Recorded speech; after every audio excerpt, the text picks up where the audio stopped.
Surxondaryo viloyatida bugungi kunda 724 ta mahalla mavjud bo'lib, 2026-yil reja grafik bo'yicha 146 ta mahallalar xatlov ishlari o'tkazish belgilangan. Mazkur keng ko'lamli jarayonda viloyat bo'yicha 150 dan ortiq malakali mutaxassislar jalb qilingan. Xatlov ishlari belgilangan tartibda ochiq, oshkorona, adolatli tamoyillarga qattiq rioya qilgan holda bosqichma-bosqich amalga oshirilmoqda. Bor e'tiborni xatlov O'tishlayapti.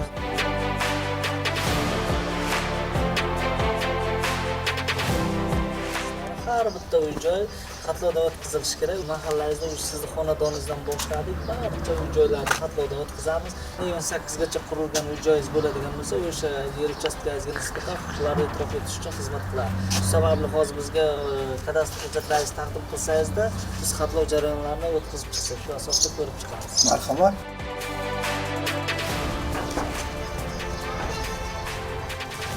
metr.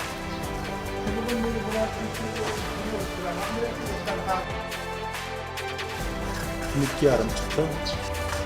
725. Pasportingiz yo'q.